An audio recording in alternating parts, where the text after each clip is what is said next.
যদি তোমার বিবেক থাকে তুমি একবার কল্পনা করো, এই জলজ্জান্ত মানুষটা যে এই পৃথিবীতে হাঁটতো, খাইতো, ঘুমাইতো, হাসতো, দৌড়তো, ছুটতো, সে মানুষটাকে একেবারে অন্ধকার, চারিদিকে মাটি চাপা দিয়ে একটা গর্তের মধ্যে শোয়াই দিছে।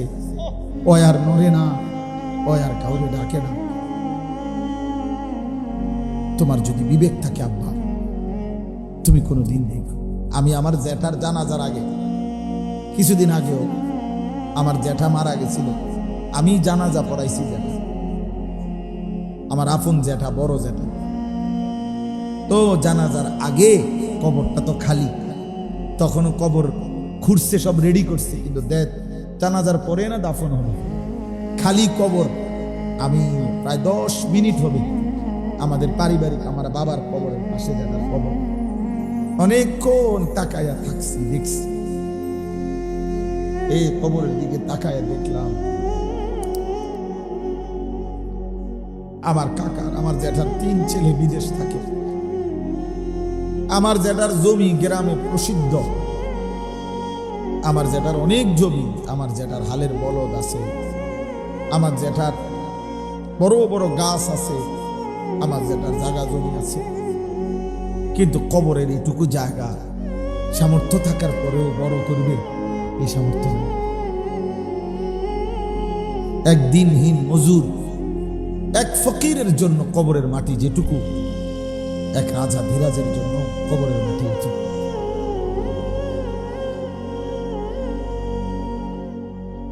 এই জন্য ভাই রাসূলুল্লাহ সাল্লাল্লাহু আলাইহি ওয়াসাল্লাম বলছেন, আলাইকুম বিজিয়ারাতিল কুবুর। নবীজি বলছেন, উম্মত তোমরা মাঝে মাঝে কবর জিয়ারত কইরো, ফাইন্নাহা তুযাক্কিরুল মাউত ওয়া তুযাক্কিরুল আখিরাহ। কবর তোমাদেরকে মৃত্যু মনে করাবে, কবর তোমাদেরকে আখিরাত মনে করাবে। আখিরাত মনে, এত পাষাণ হয়ে যাইও না আব্বা, এত চরিত্রহীন হইও না আব্বা। আল্লাহর সাথে এক ওয়াক্ত নামাজ তোমরা যারা পড়ো না, অধিকাংশ ছেলে, তোমরা যারা এখানে কিশোর যুবক বসছো দাঁড়ায়, অধিকাংশ ছেলের চেহারা স্পষ্ট যে তোমরা বেনামাজি। অসংখ্য ছেলে, অধিকাংশ ছেলেই এই চেহারাই প্রমাণ করে তুমি আল্লাহর রবের সেজদা দাও না। আর যার কপালে সেজদা নাই, তোর চাইতে নিকৃষ্ট বেয়াদব, তোর চাইতে বড় বেয়াদব, তোর চাইতে বড় বেয়াদব, অসভ্য, অহংকারী আল্লাহর জমিনে আর কোনো জানোয়ারও নাই।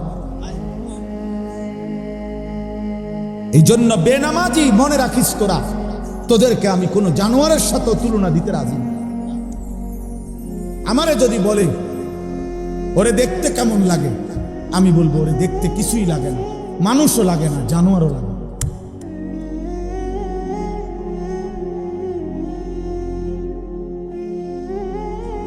কিছুই মনে হয় না। মালিক যে ভুলে যায়, আল্লাহ যে ভুলে যায়, রব যে ভুলে যায়, আল্লাহর সাথে যার বাঁধন ছুটে যায়, ওই রবের সাথে যার সুতা ছিঁড়ে যায়, তার সুতা আর জোড়া লাগে, আর জোড়া লাগে। হ্যাঁ, ওয়ামান ইউশরিক বিল্লাহ ফাকান্নামা খাররা মিনাস সামা ফাতাখতাফুহু আত-তায়রু আও তাহবি বিহির রিহু ফি মাকানিন সাহিক। আমি তো হাফেজ সাহেব, আমি যাতে মনে রাখতে পারি, আমি তো হাফেজ না, এই জন্য অনেক কিছু করতে পারি না। আই কারীম, আমার ছেলে হাফেজ আলহামদুলিল্লাহ, আমার আরেক ছেলেও ইনশাআল্লাহ হিফজের কোরআনের সবক নেবে কয়েকদিনের মধ্যে ইনশাআল্লাহ, আল্লাহ যেন কবুল করে। তো আল্লাহ বলছে ওয়ামান ইউশরিক বিল্লাহ, শোনো বান্দা, যে আমি আল্লাহর সাথে শিরিক করে, আমার সাথে যার বাঁধন ছুটে যায়, খোদার কসম আল্লাহ বলছে ফাকান্নামা খাররা মিনাস সামা, সে যেন আল্লাহর ফেরেশতা যেন তাকে 7 আসমান থেকে ছুঁড়ে মারে। ঈমান তাকে আসমানে নিছিল, 7 আসমানের ঊর্ধ্বে। আল্লাহকে ভুলে যাওয়াতে, আল্লাহর সাথে সুতা ছিঁড়ে যাওয়াতে ফেরেশতা যেন তারে ধাক্কা দিয়া 7 আসমান থেকে জমিনে ফেলে দিয়েছে। আল্লাহ বলেন তো এরপরে কি হলো? এরপরে ফাতাখতাফুহু তাইরু, কোন বাজ পাখি, কোন চিল শকুন তাকে ছোঁ মেরে জমিন থেকে উঠায় নিয়ে গেল। আও তাহবি বিহির রিহু ফি মাকানিন সাহিক, অথবা ঝড়ো বাতাস এই নাফরমানকে কোথা থেকে কোথায় উড়াইয়া হারায়া ফেলে। অর্থাৎ এইবার মুসলমান যখন আল্লাহকে ছেড়ে দিল, এইবার ইহুদি একবার কয় এই কাটিংটা নে, খ্রিস্টানের বাচ্চা আরেকবার কয় তুই চুলের কাটিং এটা নে, হিন্দুর বাচ্চা আরেকবার কয় তুই চুলের কাটিং এটা নে, নাফিতে কয় তুই এইটা কাটিং নে, তোরে ওই দোকানদারে কয় ফ্যান ইডা বালা, সেই দোকানদারে কয় এইটা ভালো, এ মহিলা একটা কয় তুই আমার পিছনে হাঁট, আরেক মাইয়া কয় তুই আমার পিছনে হাঁট, মোবাইলের নর্তকী কয় তুই আমারে সারা রাত্রে দেখ, সিনেমার নর্তকী কয় তুই আমারে সারা রাত দেখ। আহা জানোয়ার, তোর জীবনের আর কোনো স্থায়িত্ব নাই, তোরে যেখানে মন চায় এখানে ঘুরাইতেছে। আল্লাহ ছেড়ে দিলি, এবার তোরে শয়তান যেদিকে মন চায় সেদিকে। এই জন্য আর চুলেরও হদিস নাই, ফ্যানেরও হদিস নাই, আপেনেরও হদিস নাই। হাসে কি লেগা, কাঁদে কি লেগা, কি দেখে কি খায়, কি লেগা নাচে, কি লেগা লাফায়, কি করে কিছুই জানো না। তুমি মনে করো তোমরা যারা চুল ডিজাইন করছো কার লেগে করছো? তুমি কও নির্দিষ্ট কার জন্য? আমি কেন টুপি রাখছি মাথায়? আমি আমার রাসূল সাল্লাল্লাহু আলাইহি সাল্লামের সুপারিশ চাই। আমি দাড়ি রাখছি কেন? আমি বললাম আমি আমার নবীর সুপারিশ চাই। এই জন্য আমি মেসওয়াক ব্যবহার করি কেন?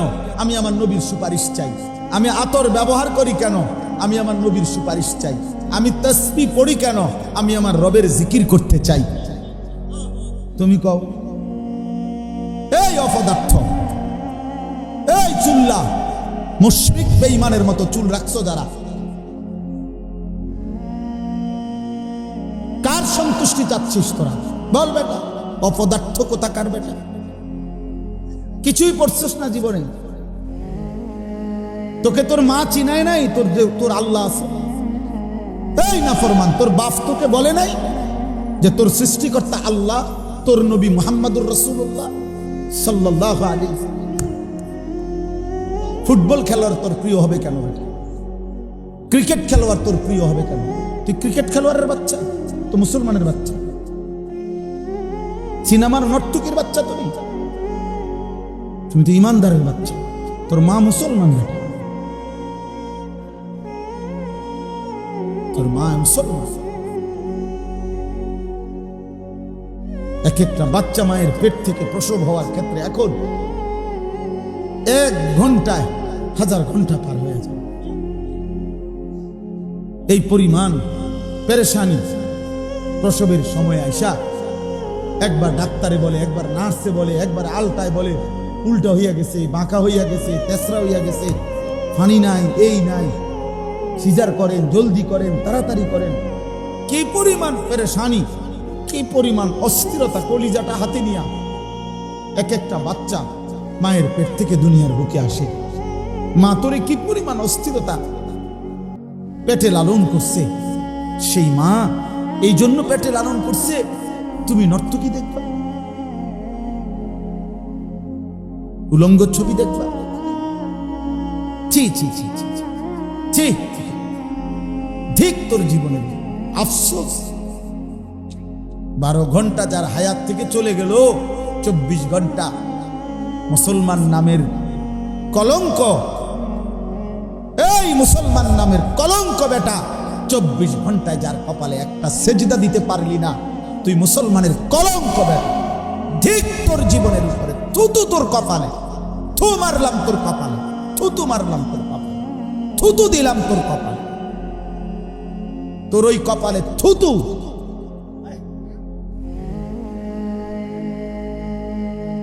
আল্লাহকে একটা সেজদা দিলি না নাফরমান, এক ওয়াক্ত নামাজ পড়লি না বেটা। মুসলমানের ঘরে জন্ম নিয়া আল্লাহকে এভাবে ভুলে গেলাম। ছি ছি ছি ছি ছি, আল্লাহ আমাদেরকে মাফ করুন। একটা ছেলে ভালো বদলা, একজন। আমি ব্যক্তিগতভাবে ভোট চাচ্ছি না, আমি আখিরাত চাই। আমি সেজদা চাই, আমি তোমার পরিবর্তন চাই। আমি আমার রবের কাছে প্রতিনিয়ত দোয়া করি, আল্লাহ আমার জাতির কিশোর যুবক বদলে দেয়। আমার এটা স্বপ্ন রে বাপ, এটা আমার একটা ফিকির, আর আমার ফিকির, আমার একটা আশা, আমার একটা স্বপ্ন। আমি এই জন্য আমার ময়নামতি মাদ্রাসায় 118 শতক জায়গা একসাথে কিনছি, আলহামদুলিল্লাহ। এই আশায় কিনছি যে আমি একটা 2টা মাদ্রাসা আলাদা, একটা বাচ্চাদের স্বাভাবিক নুরানি, নাজারা, হিফজ, এগুলা কিতাবখানা খুলব। এখন তো আছে আমার মাদ্রাসায় 500 ছাত্র আছে, আলহামদুলিল্লাহ। কিন্তু আমি একটা পৃথক মাদ্রাসা চালু করতে চাই।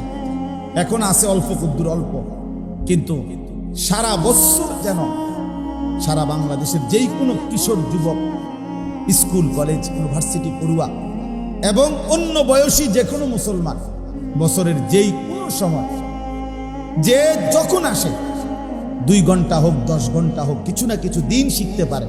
যে আসবে যখন দিন শিখবে তখন, যার সময় যতক্ষণ দিন শিখবে ততক্ষণ, এই আশায় আমি আলাদা মাদ্রাসা। গতকালকেও আলহামদুলিল্লাহ ও আপনার অনেক মেহমান আসছে, দেখাইছে। তাহলে মনে করেন গতকালকেও আমার কাছে বহু লোক আসছে আমার মাহফিল, মাদ্রাসার ইসলামী মাহফিল। আমার বুঝ হইল এমন অনেক লোক আছে যারা আমার কাছে মাহফিলের জন্য যায়। মনে করেন সকাল 9টা বাজে বেসে আমার সাথে দেখা হয় জোহরের পরে। আমি জোহরের আগে দেখা করি না, ঘুম থেকে উঠা গোসল আসল করে করে মাদ্রাসা যাইতে গিয়ে জোহরের নামাজ পড়ি। তাহলে যেই লোকটা 9টা বাজে আসলো, 1টার পরে আমার লগে দেখা হইলো, সেই লোকটা তো 4টা ঘন্টা এখানে বসে রয়েছে বেহুদা। এই 4 ঘন্টা যদি আমার ব্যবস্থাপনা থাকে যে আপনি 4 ঘন্টা আপনি রোজুডা আপনি শিখেন, আপনি একটা রুকুটা ঠিক করেন, তাইলেও তো বরকত হবে। একটা কিছু যদি লোকটা শিখে তার ফায়দা হবে না? এই আশায় এই জায়গাটা কিনছি। প্রায় 3 কোটি টাকা মাটি ভরাট প্রাথমিক সহ লাগবে। আপনাদের কাছেও দোয়াও চাই, সহযোগিতাও চাই। আমাদের কাগজ আছে, পরে বয়ান শেষে দিবে ছেলেরা আপনাদের কাছে। অর্থাৎ এই উদ্দেশ্যে এটাই, যেই কোনো বয়সী কেউ যদি এক নামাজের মুসল্লা পরিমাণ 4200 টাকা দেয়, আমরা তাকে আমাদের সদস্য বানাই। 30 বছরের নিচে কোনো কিশোর যুবক যদি 1000 টাকা দেয় আমাদের মাদ্রাসার ওই জমিতে, আমরা তাকে কিশোর যুব সদস্য বানাই। আলহামদুলিল্লাহ সারা দেশ থেকে যার যেমনি পারছে দিচ্ছে, ব্যবস্থাপনা হইতেছে, আল্লাহর দয়া বাকিটাও হয়ে যাবে ইনশাআল্লাহ। আপনাদের কাছে দোয়া চাই, আপনারাও যদি পারেন, ছেলেরা তোমরাও যদি পারো, আমাদের মাদ্রাসার এই জমিতে দিও। 1000 টাকাই দিলা হইতে পারে, বিকাশ নাম্বার আছে কাগজে। দিলে তোমার হয়তো মনেও থাকবে না, কিন্তু ওইখানে যদি দিনই আয়োজন হয়, এই বছরও 2 বারে আমরা 3 দিন করে 6 দিনে প্রথম সাময়িক এবং দ্বিতীয় সাময়িক পরীক্ষার বন্ধে আমাদের মাদ্রাসায় বরাবর রেজিস্ট্রেশন করা 500 স্কুলের ছাত্র আমরা ওযু নামাজ শিখাইছি 2 বার, আলহামদুলিল্লাহ। এই জন্য আমার অনুরোধ, আমি কিশোর যুবক ভাই, আখিরাতের কথা তোমাদের মনে করাইতে আসছি। খোদার কসম, কোনো পদ পদবি দুনিয়াবি কোনো চাহিদা নিয়ে আসি নাই, আসছি এই কথা মনে করাইতে যে তোমরা দয়া করে বাবা, আপনারাও আপনাদের ছেলে মেয়ে, আপনাদের স্ত্রী সন্তানের জন্য আপনারা ঈমান আমলের ফিকির করেন। নূহ আলাইহিস সালাম বারবার কাঁদছে শুধু এই জন্য যে আল্লাহ, আমার ছেলেটা জাহান্নামের আগুনে জ্বলবে, আমি এটা মানতে পারতেছি। নবী সাল্লাল্লাহু আলাইহি সাল্লাম বারবার কাঁদছে, আল্লাহ, আমার চাচা জাহান্নামের আগুনে জ্বলবে, আমি এটা মানতে পারতেছি। ইব্রাহিম আলাইহিস সালাম বারবার কাঁদছে, আল্লাহ, আমার আব্বা জাহান্নামের আগুনে জ্বলবে, আমি এটা মানতে পারতেছি না। এই জন্য এত আহাজারি, খোদার কসম। এই জন্য দুনিয়া যদি কিছু দিতে না পারেন, আখিরাত বঞ্চিত করেন না ছেলেটাকে, আখিরাত বঞ্চিত করেন। অভাবের সংসারের ছেলেও একসময় বড় লোক হয়ে যায়, এতিম বাচ্চাও একসময় ধনী হয়ে যায়, দুনিয়া হয়েই যায়। কিন্তু আখিরাত আপনি আমি যদি সন্তানের গড়ে না দেই, এখন যদি আমরা ছেড়ে দেই, এই 14, 16, 18 বছর বয়সী ছেলেগুলোকে এখনই যদি ছেড়ে দেন, এরা যদি মন মতো চুল রাখে, মন মতো জামা পরে, এরা যদি মন মতো খায়, ঘুমায়, পেশাব পায়খানা করে, যা মন চায় নারী ছবি মোবাইলের অস্থির দৃশ্য দেখে, তাইলে এরকম লাওয়ারিস এরকম যদি ছেড়ে দেন, তাহলে আগামী দিনে এরা দুনিয়াটারে জাহান্নাম বানায় ফেলে। আমি বলব, একটি মহল্লার মধ্যে যদি 200 ছেলে থাকে, আর কেউ যদি অথবা 198 জন ছেলেই যদি 5 ওয়াক্ত নামাজ না পড়ে, তো ওই সমাজের ভবিষ্যৎ কি? ওই সমাজের ভবিষ্যৎ কি? ওই সমাজের মেয়ের বাপরা চরিত্রবান ছেলে কোত্থেকে পাবে? একটি সমাজের যদি ছেলেরা প্রত্যেকেই অবাধ কোনো না কোনো মেয়ের সাথে প্রেম করার, হারাম সম্পর্ক করার সুযোগ পায়, তাহলে এই এলাকার ছেলে যদি কোনো মেয়ের সাথে অবৈধ সম্পর্ক করার সুযোগ পায়, তো সে তো সুযোগ নেবে। এই এলাকার মেয়ে এ তো নর্থ বেঙ্গলের মাইয়ের লগে প্রেম করবে না, এ তো রংপুরে যাবে না, তো এখানেরই। তাইলে ঘরের ইজ্জত, ঘরের সতীত্ব, মেয়ের সতীত্বের নিরাপত্তা কোথায়? যেখানে চারিদিকে যদি চরিত্রহীন রাক্ষস এই পরিমাণ থাকে, সেখানে আমার মেয়ের ইজ্জতের নিরাপত্তা কোথায়? আমার বোনের নিরাপত্তা কোথায়? বলেন আপনারা। এই যারা বিবেকবান আছে, আমি কেন চিল্লাই? আমার অস্থিরতা তো এইটা নিয়ে, অস্থিরতা তো এটা নিয়ে। এই সমাজের হাজার হাজার ঘরে আপনাদের ছেলে মেয়ে আছে, বোন আছে, তো এই মেয়ের আগামী দিনের ভবিষ্যৎ কি? এই ছেলের ভবিষ্যৎ কি? ও চরিত্রবান মেয়ে কোত্থেকে পাবে? এই মেয়ের জন্য চরিত্রবান ছেলে কোত্থেকে পাবে? আপনি দোয়া করবেন যে আল্লাহ যদি আমার একটা ভালো ছেলে মিলায় দেয়। তো ভালো ছেলেটা কেমনে পাবেন? যেই ছেলেটা 24 ঘন্টা মোবাইলে অশ্লীল ছবি দেখে, উলঙ্গ নাচ দেখে। এই জানোয়ার ভালো ছেলে হবে কিভাবে? এই অসভ্য চরিত্রহীন ওর থেকে আপনি উত্তম কিছু কিভাবে চাইবেন? জীবন মানে শুধু টাকা, জীবন মানে শুধু ভাত তরকারি, জীবন মানে শুধু বিল্ডিং, জীবন মানে শুধু বাজার সদাই। আল্লাহ আমাদেরকে হেফাজত করে, আল্লাহ আমাদেরকে হেফাজত করে, আল্লাহ আমাদেরকে হেফাজত করে। আমাদের আগামী প্রজন্মের নিরাপত্তার জন্য এদেরকে বাঁচানো দরকার। এখন যারা 14, 16, 18 বছরের, আগামী সর্বোচ্চ 10 বছরের ব্যবধানে, 15 বছরের ব্যবধানে এরা প্রত্যেকে বিয়ে করবে ইনশাআল্লাহ, হায়াত পাইবে। এখন যেই মেয়েদের বয়স 12, 14 বছর, 16 বছর, আগামী 5 বছরের ব্যবধানে এই মেয়েদের ছেলের হাতে বিয়ে দিতে হবে, মেয়েটাকে বিয়ে দিতে হবে। তাহলে চরিত্রবান ছেলে না পেলে কথা বোঝেন না কেন? বলেন, কোত্থেকে আনবেন ছেলে? অর্ডার দিয়া, প্যাকেটিং করে? সবাই মিলে আন্তরিক হইতে হবে, সবাই মিলে চেষ্টা করতে হবে। যার যার জায়গায়, যার অধীনে যে আছে, কমপক্ষে আপনার ছেলেটা তো আপনার অধীনে, আপনার নাতি আপনার অধীনে, আপনি তারে কেন নামাজি বানাবেন না? আপনি তার সাথে কথা বলেন। সে যদি কোনোভাবে নামাজ না পড়ে, আপনি বাবা বলেন যে ফুত, ঠিক আছে, তোর লগে আমি, তোর শক্তির কারণে, তোর ঘাটতারামির কারণে তোর লগে আমি পারলাম না, তবে এটা মনে রাখিস, আমি বাবা তোর উপরে অসন্তুষ্ট মৃত্যু পর্যন্ত। যদি তুই আল্লাহকে সেজদা না করো, তোর মতো সন্তান, তোর প্রতি আমি অসন্তুষ্ট। তা আমি যদি কবরে যাই, তো মনে রাখিস আমি অসন্তুষ্ট বাবা হয়েই কবরে যাব। তো সেদিন আখিরাতে তুই বুঝবি বাবা মার অসন্তুষ্টি নিয়ে সন্তান কি জান্নাতে যায় না জাহান্নামে যায়, আখিরাতে বের। নবীজি বলে দিছেন, হুমা জান্নাতুকা ওয়া নারুকা। সাহাবীকে নবী বলে দিছেন, মা বাবা এই দুইজনই তোমার জান্নাত, এই দুইজনই তোমার জাহান্নাম। তুমি মাকে নারাজ করে জান্নাতে যাবে কেন? তুমি বাবাকে নারাজ করে জান্নাতে যাবে কেন? তুমি স্বামীকে নারাজ করে মহিলা জান্নাতে যাবে কেন? নবী সাল্লাল্লাহু আলাইহি সাল্লাম বলেন, আইয়ুমা ইমরাআতিন মাতাত ওয়া যাওজুহা আনহা রাদিন দাখালাতিল জান্নাহ। যে নারী মৃত্যুবরণ করলো এই অবস্থায় যে তার স্বামী তার উপরে সন্তুষ্ট, আল্লাহ রাসূল বলেন সে জান্নাতে প্রবেশ করলো। তাহলে স্বামীর সন্তুষ্টি তো ঈমানের উপরে, ইসলামের উপরে হওয়া, ইবাদতের উপরে হওয়া, আখিরাতের উপরে হওয়া। আল্লাহ আমাদেরকে বুঝতে। আমি এটাই বললাম, প্রত্যেকেই 1 মিনিট যদি চিন্তা করেন যে ভাই আমার, বন্ধু আমার, আমাদের জীবনে গুনাহ বেশি, আমাদের জীবনে ছেলেরা গুনাহ বেশি। আব্বা তোমাদের চেহারা মনে হয়, চেহারা দেখলে তোমরা গুনাহ করতে করতে চেহারা কালো বানায় ফেলছো।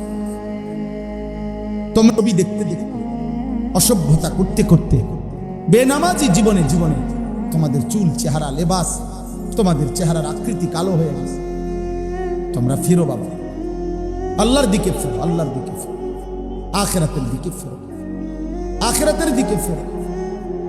আমি অনুরোধ করলাম, ইয়া বুনাইয়ার কাম মা'আনা ওয়ালা তাকুম মা'আল কাফিরিন। এটা আমার দরদের কথা, কোরআনের আয়াত। নূহ আলাইহিস সালাম ওনার ছেলে কেনানকে বলছিল, শেষ কথা বলছিল, ইয়া বুনাইয়ার কাম মা'আনা ওয়ালা তাকুম মা'আল কাফিরিন। হে আমার প্রিয় সন্তান, তুমি আমাদের সঙ্গে উঠে পড়ো, মুমিনদের সঙ্গে। ওয়ালা তাকুম মা'আল কাফিরিন। নূহ আলাইহিস সালাম বলছে তার ছেলেকে, আব্বা কাফের, বেঈমান, নাফরমানদের সঙ্গী হইও না। চরিত্রহীন বন্ধু তোমারে বরবাদ করে দেবে। মদখোর, জুয়ারি বন্ধু, নারী লুবি, নেশাখোর, জিনা ব্যভিচারে আসক্ত যুবক তোমার বন্ধু, সহপাঠী, সহকর্মী তোমার জাহান্নামে পৌঁছায়। তুমি যাইও না তাদের সাথে। আমরাও তোমাদেরকে বলি, ইয়া বুনাইয়ার কাম মা'আনা ওয়ালা তাকুম মা'আল কাফিরিন। আমরাও বলি, হে আমাদের সন্তান, হে আমাদের সন্তান, তোমরা আমাদের সাথে আসো, আলেমের সাথে আসো, তোমরা কোরআনের সাথে আসো, তোমরা তোমাদের রবের দিকে আসো। কাফেরদের সাথে, মুশরিকদের সাথে, ফাসিক পাপীর সাথে থাইকো না। পাপী তোমারে, আল্লাহর নবী বলছে, মন্দ লোক, মন্দ সঙ্গী কামারের দোকানদারের মতো। কামারের দোকানে গেলে প্রথম তুমি নাকে ধোঁয়ার দুর্গন্ধ পাইবা, কিছুক্ষণ বসে থাকলে লুঙ্গি জামার কোনো না কোনো কোনা আগুনে পুড়ে যাবে, আগুনে পুড়ে যাবে। আজকে এই জন্য এই শেষ আয়াতগুলো আমি পড়ছি এই কথাটা বলার জন্য। এই একটা কথা, যে আমরা যেন আমাদের গুনাহ থেকে তওবা করি। আমাদের আল্লাহ বড় মেহেরবান, আমাদের আল্লাহ বড় দয়াবান। আল্লাহ বলে, বান্দা, কোনো একদিন রাতে কিংবা দিনে, কোনো বয়সে, মৃত্যুর আগে যদি তোমার মনে পড়ে যে আমি ভুল করেছি বেশি, আমার গুনাহ বেশি, আমার নাফরমানি বেশি, আমার পাপ বেশি, আল্লাহ বলে মৃত্যুর আগে যদি ভুল বুঝে আফসোস করতে পারো, তওবা করতে পারো, তো গুনাহ যদি আসমান পরিমাণ হয়, গুনাহ যদি সাগর পরিমাণ হয়, আমি আল্লাহর কাছে আইসো, হতাশ হইও না, আমি সব মাফ করে দেব। কুল ইয়া ইবাদিয়াল্লাযীনা আসরাফু আলা আনফুসিহিম। কোরআনুল কারীমের 24 নম্বর পারা, কোরআনুল কারীমের 39 নম্বর সূরা, সূরা জুমার, এই সূরার 53 নম্বর আয়াতে হযরত আব্দুল্লাহ ইবনে মাসউদ বলছেন রাদিয়াল্লাহু তাআলা আনহু, আল্লাহর কোরআনের মধ্যে আল্লাহর সবচেয়ে বেশি দয়া, মায়া, উদারতা, প্রশস্ততা, মেহেরবানির সবচেয়ে বড় আয়াত এই আয়াত 53 নম্বর। আল্লাহ বলছেন, কুল ইয়া ইবাদিয়াল্লাযীনা আসরাফু আলা আনফুসিহিম। হে নবী, আপনি বলেন, হে আমি আল্লাহর বান্দারা, তোমরা যারা নিজের জীবন গুনাহ করতে করতে সীমালঙ্ঘন করে ফেলেছ, গুনাহ একদম ভাসাইয়া ফেলছ, গুনায় জীবন শেষ করে দিছ, সীমা অতিক্রম করে ফেলেছ, লা তাকনাতু মির রাহমাতিল্লাহ, তোমরা আল্লাহর রহমত থেকে নিরাশ হও না। ইন্নাল্লাহা ইয়াগফিরুদ যুনুবা জামিআ, নিশ্চয়ই আল্লাহ তোমাদের সব গুনাহ মাফ করে দেন। ইন্নাহু হুয়াল গফুরুর রহিম, তিনি ভীষণ ক্ষমাশীল, তিনি খুব দয়াবান। এখন আল্লাহ যদি বলে সব মাফ করে দিবে, আসলে মাফ করবে? কথা বলে না। আল্লাহ মাফ করে দিবে? আল্লাহ তাআলা বলেন, আমি মাফ করব। কি করতে হবে? সব মাফ পাইতে হইলে কি করতে হবে? আল্লাহ বলেন, আমি সব মাফ করে দেব। শর্ত হইল দুইটা। এক, ওয়া আনিবু ইলা রাব্বিকুম। এক, তুমি ওয়া আনিবু আই ইরজিউ আই তুবু, তোমরা তওবা করো। এক নাম্বার, ফিরে আসো, সমস্ত পাপ থেকে তওবা করে আমার দিকে ফিরে আসো। এই তওবা বলা হয় তিন জিনিসকে। এক, পিছনের সব গুনাহ ছেড়ে দিলাম, আর করব না, ওয়াদা দিলাম, আমি আল্লাহ লজ্জিত, মাফ চাইলাম। আল্লাহ বলে এই তিনটা জিনিস যদি তুমি অন্তর থেকে বাস্তবিক অর্থে করে থাকো, আমি যদি বুঝ পাই, আমি দিল জানি, আমি দিলের খবর জানি, আমি তোমার বাস্তবতা জানি, আমি তোমার হৃদয়ের অবস্থা জানি, পৃথিবীর কেউ না বুঝলেও বান্দা আমি সব বুঝি, সব জানি। অতএব আমি যদি প্রকৃত অর্থে তওবা করেছ, আসলেই বলছো যে গুনাহ ছেড়ে দিছ আর করবা না, ওয়াদা দিছ, লজ্জিত অনুতপ্ত হয়ে মাফ চাইছ, এটা যদি আমি বুঝ পাই তো আমি আল্লাহ সব মাফ করব। কুফর মাফ, শিরিক মাফ, বিদআত মাফ, নিফাক মাফ, কবিরা মাফ, সগীরা মাফ, সব মাফ। কিন্তু এই তিনটা হইতে হবে আমি আল্লাহর বুঝব। 2 নাম্বার, ওয়া আসলিমু লাহু, আল্লাহ বলেন। আর দ্বিতীয় হলো এখন থেকে নিয়ে আমার আনুগত্য শুরু করো। এতদিন যা হইছে হইছে, এখন নামাজ পড়ো, এখন হালাল খাও, এখন গুনাহ ছাড়ো, আর নারী দেখো না, আর ছবি দেখো না, আর অস্থির দৃশ্য দেখো, মদ খাইও না, জুয়া খেও না, উলঙ্গ ছবি আর দেখো না, সুদের টাকা নিও না, ঘুষের টাকা নিও না, স্ত্রীর বেপর্দা হইতে নিষেধ করো, ছেলে মেয়ে বিবি বাচ্চা নিয়ে নামাজে অভ্যস্ত হও। আল্লাহ বলেন ওয়া আসলিমু, আমার আনুগত্য শুরু করো। এই দুইটা, 1 গুনাহ ছেড়ে দিয়ে তওবা করো, 2 আমার আনুগত্য শুরু করে দাও। মিন ক্বাবলি আন ইয়াতিয়াকুমুল আযাবু সুম্মা লা তুনসারুন, আল্লাহ বলে বান্দা যাই করবা মৃত্যু আসার আগে আগে করতে হবে। যদি মৃত্যু এসে যায়, আজরাইল এসে যায়, তখন কিন্তু সাহায্য করা হবে। এই আযাবু অর্থ হলো মউত। এই 2 জিনিস, ফিরে আসো তুমি আল্লাহর দিকে, আনুগত্য শুরু করো আমার, আমি তোমারে মাফ করে দেব। ওয়াত্তাবিউ আহসানা মা উনজিলা ইলাইকুম মির রাব্বিকুম, আল্লাহ বলেন, আবারও বলছি, আমি আল্লাহ সর্বশ্রেষ্ঠ সবচেয়ে সুন্দর যেই আসমানি কিতাব কোরআন তোমাদের জন্য নাজিল করেছি, তোমরা সব ব্যাপারে জীবনের সব ক্ষেত্রে এই কোরআনের আনুগত্য করো। আবারও বলছি, মিন ক্বাবলি আন ইয়াতিয়াকুমুল আযাবু বাগতাতাও ওয়া আনতুম লা তাশউরুন, মৃত্যু আসার আগে আগেই হঠাৎ করে, যা তোমরা বুঝতেও পারবে, যা তোমরা টেরও করতে পারবে। প্রতিদিন কিশোর যুবক মারা যায়, প্রতিদিন রোড অ্যাক্সিডেন্টে লোক মারা যায়, প্রতিদিন মোটরসাইকেল অ্যাক্সিডেন্টে লোক মারা যায়, প্রতিদিন যুবক মারা যায়। সেদিন সিলেট এক প্রাইভেট মেডিকেল কলেজের চেয়ারম্যান আমারে বলছিল, কয় যে হুজুর, আমাদের এই এত বড় মেডিকেল কলেজের যে আইসিইউতে সব সময় হুজুর যারা ভর্তি থাকে তাদের মধ্যে অধিকাংশই, শতকরা 90% আইসিইউর রোগী নওজোয়ান। আমি বলছি কেন? এর মধ্যে অধিকাংশই হইল, উনি নিজে বলছে, এর মধ্যে অধিকাংশই হইল মোটর সাইকেলে অ্যাক্সিডেন্ট করছে, এত ভয়ানক যে তাৎক্ষণিক আইসিইউতে ঢুকে। উনি নিজে, সেদিন পত্রিকায় আমি নিজে পড়ছি, বাংলাদেশে গত এক বছরে 24 এবং 25 সাল, এই 1 বছরের ব্যবধানে এইডস রোগী, যৌন রোগের মারাত্মক যে মহামারী এইডস, HIV আক্রান্ত রোগী বাংলাদেশে গত 10 বছরের চাইতে এই 1 বছরে অনেক বেড়ে গেছে। উনি হিসাব দিছে, রিপোর্টার, বাংলাদেশের অনেকগুলো হসপিটালের নাম লিখছে, ওইখানে এই মুহূর্তে চিকিৎসাধীন রোগী এইডস আক্রান্ত কতজন, এটার হিসাব দিছে, দিয়া নাম দিছে, সব কিছু দিয়ে বলছে। সবচেয়ে দুঃখজনক কথা হলো যে উনি বলছেন যে এই এইডস আক্রান্ত, এই ভয়ঙ্কর মহামারী, দোস্ত করোনা আসছে গেছে, কিন্তু এইডস কোনোদিন পৃথিবীর কোনো অঞ্চলে এখনো এই মহামারী চলে গেছে এ কথা কেউ বলে না, চিকিৎসা বিজ্ঞানীরা, এটা সর্বসময় আছে। তো উনি বলছে, এই রিপোর্টার, যে এই বর্তমান এইডস আক্রান্ত রোগী, যৌন মারাত্মক ভয়ঙ্কর রোগ, এইটা যেটা মৃত্যু এনে মৃত্যু হয়ে যায়, যার হলে এইটা আপনার অধিকাংশই, উনি বলছেন, এই বর্তমান চিকিৎসাধীন রোগীর মধ্যে বড় অংশ হইল কিশোর যুবক।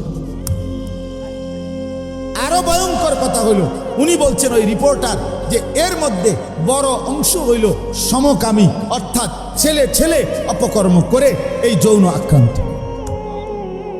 তার মানে নারী দেখতে দেখতে মোবাইলে 24 ঘন্টা উলঙ্গ ছবি নাচ, নর্তকীর জিনা ব্যভিচারের দৃশ্য দেখতে দেখতে এই জানোয়ার কুত্তার মতো হয়ে গেছে। এই জন্য এখন তার যৌন চাহিদা পূরণের জন্য সে সামনে যা পাইতেছে সব নষ্ট করে, তাকে তো ধরবার কেউ না, তার বাপেও জানে না, তার মাও জানে না, এই সমাজের কেউ জানে না যে ছেলেটা কি করছে।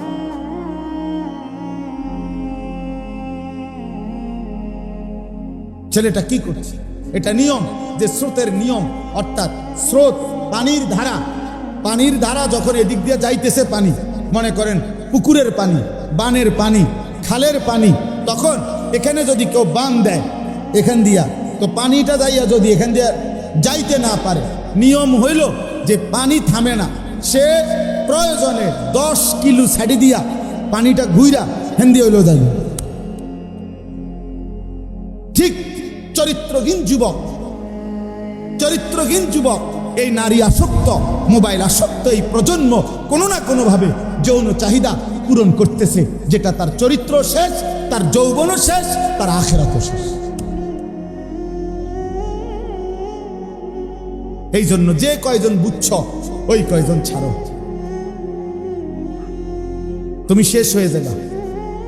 আমি খোলামেলা বলব, তুমি আল্লাহর দিকে ফিরে গুনাহ ছাড়ো, নারী ছবি অস্থি দৃশ্য দেখো না, মদ জুয়ার আসক্তি যেও না। আল্লাহর নবী বলছেন, মান জানা ওয়া শারিবাল খামরা নাজা আল্লাহু মিনহুল ঈমান কামা ইয়াখলাউল ইনসানু আল কামিসা মিন রাসিহি। সাংঘাতিক কথা এটা।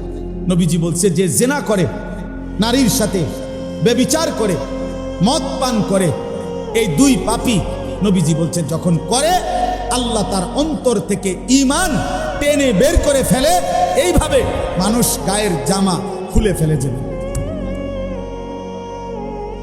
রাসূলুল্লাহ সাল্লাল্লাহু আলাইহি ওয়াসাল্লাম বলছেন, আল্লাহ তার ঈমান খুলে ফেলে, ঈমান, আল্লাহ তার অন্তর থেকে ঈমান বের করে ফেলে। যা তোর ঈমান, আমি আর তোর ঈমান নিয়ে নিলাম। এবার এই অবস্থায় যদি এর মৃত্যু হয় তো তার মৃত্যু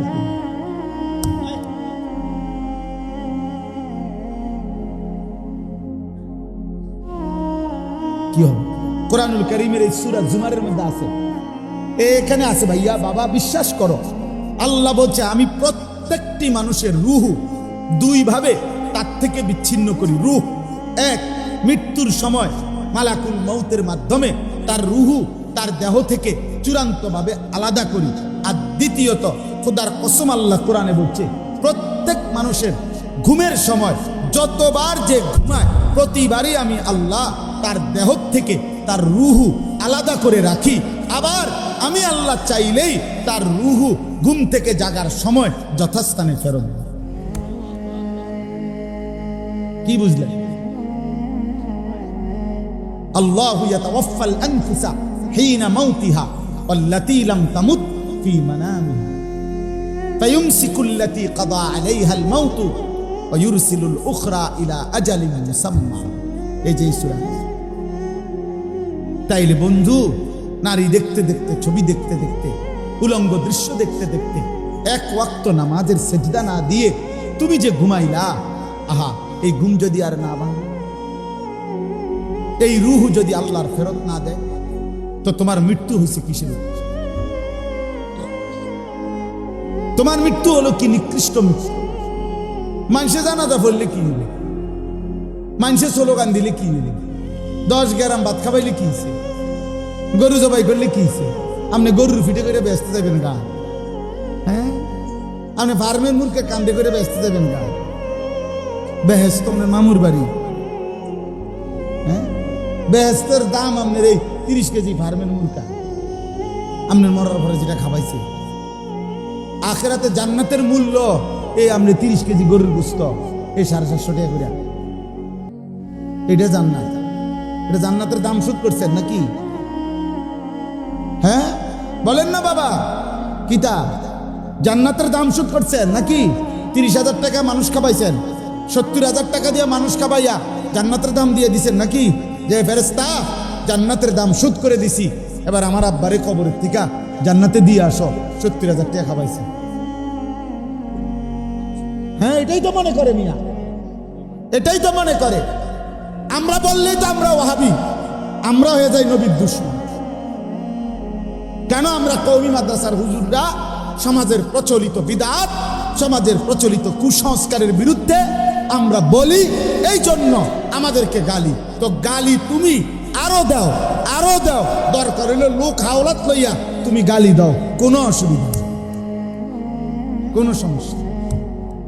হাওলাত করে আনো, কোনো সমস্যা নেই। কিন্তু এটা মনে রাখো বাবা, আমার শেষ কথা এটাই, আমাদের আল্লাহর দিকে ফেরা উচিত, আমাদের জীবন আখিরাতের দিকে ফেরানো উচিত।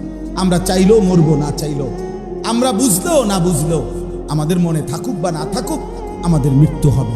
এই জন্য আমি আপনাদের কাছে অনুরোধ করলাম, আজকের কিশোররা, যুবকরা, বাবা আজকের এশার নামাজ থেকে চলো বদলে, বলো ইনশাআল্লাহ। নওজোয়ান ভাই বলো না, আজকের এশার নামাজ থেকে চলো ইনশাআল্লাহ আমরা আজকের এশার নামাজ সবাই পড়তে চেষ্টা করো, শুরু করো। তুমি হিম্মত করো, তুমি পারবা। আমার প্রত্যেকের কাছে অনুরোধ, নবীজির জীবনের সুন্নাত একটা একটা করে আমল করো। আপনি কারো কথা, আব্বা আপনি আমার দলভুক্ত হইয়েন না, অন্যরও না, আপনি আমার মুরিদও দরকার নাই, আমি আপনার এই মুরিদের কাগজ নিয়ে আসছি না, মুরিদ বানাইতে আসছি না, আপনারে শুধু এতটুকু বলি, আপনি নবীজির সুন্নত আমল